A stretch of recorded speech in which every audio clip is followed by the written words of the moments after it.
I know a lot of people don't want to hear this, but back to school is just around the corner.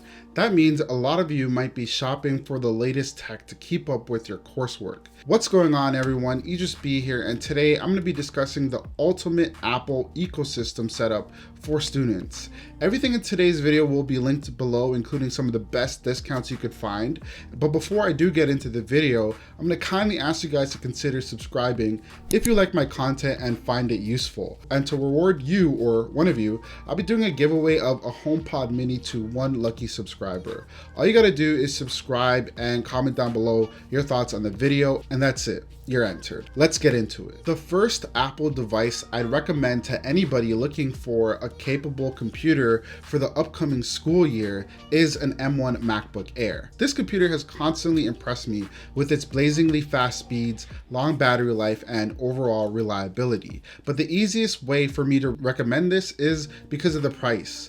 For students, the MacBook Air comes in at $899. That is a steal. For that price, you get 256 gigs of storage, 8 gigs of RAM, and you also get the M1 chip. This is overkill unless you are like a computer science student. As a student, you may be on campus for long periods of time. I remember I used to have back-to-back 3-hour lectures a few years ago, and at the time my MacBook would just die. This meant that I constantly had to plug into a charger, and it would also limit the places where I could sit in the lecture hall. But with the new M1 MacBook Air, you can expect to have all-day battery, especially if you're doing things like note-taking, web browsing for research, and more. While the MacBook Air gets its name from being light and portable, I have to admit that lugging around a laptop, no matter how small, can be a major annoyance. So logically, the iPad is the right choice for someone looking for something light, easy to carry, and something that's powerful. Now that we're talking iPads though, the iPad lineup can get pretty confusing, but let me break it down easily for you. A lot of you might be looking at the iPad Pro, which is Apple's latest and greatest iPad. This iPad offers a lot in terms of power and features. However, this might be overkill if you're doing things like note-taking, browsing, and watching Netflix during class. At $799, this is a good deal for power users, but there's another tablet I recommend, and it's not the next one. If you're looking at the iPad Air 4, only buy this if you need USB-C. Other than that though, it's in an awkward position in the Apple ecosystem, and I think 64 gigs is not too enticing for long-term use. On the iPad mini, skip this at all costs. Although it's really small, it's not a great value, and you may want a larger screen. At $379, it's more expensive than the $309 iPad that offers better value and a bigger screen. Of course, the iPad I'd recommend is the 8th gen iPad. It's plenty powerful, has the same 10-hour battery life as the Pro, it has a great design even though it's outdated, and it's portable enough to carry around in your book bag. This iPad would be the easy option for note-taking if you pair it with a keyboard, or if you're using it for consuming content or doing your readings with that beautiful Retina display. And for those on a budget, it's the cheapest iPad option in Apple's ecosystem, and it leaves you with extra money to buy this next item. There's no greater pairing of any two things in the world that fits together better than an Apple Pencil and an iPad. Okay, that's a gross over-exaggeration, but you get the point. The Apple Pencil is the ultimate tool for students if you have an iPad. It allows you to take handwritten notes, highlight your readings, and it overall enhances the iPad experience. The next must-have item on my list are the AirPods Pro. AirPod Pro, what is it? I don't know the plural. You guys are students. These actually come in at a small cost bundled with an iPad or a MacBook purchase, depending on where you live. So these are absolute essentials for students that may need to study in a quiet space.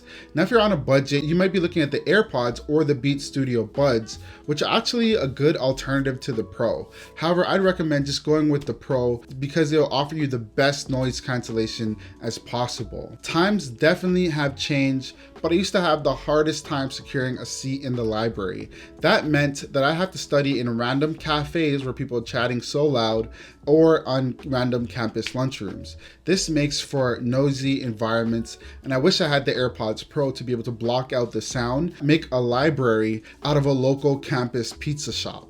I'd highly suggest paying a little bit extra and getting the Pros instead of the regular AirPods if you're looking at those bundles. Now, moving on to the phone, especially if you have an old one, I'd say the iPhone 12 is a good option. It's the last on my list, and I debated even adding this, but it's honestly such a reliable phone. The battery is pretty solid and it can last you through the day, but it's perfect for making group chats with other students, emailing and harassing your profs, or for making TikToks during lectures. Okay, I'm just assuming that that's what you guys do because I don't really know anymore, but if I'm right, drop a comment down below perhaps. But seriously though, iPhone 12 is the ideal iPhone, and with features like AirPlay, continuity between the other devices mentioned today, and a built-in scanner in the Notes app, this has easily become a must-have for students.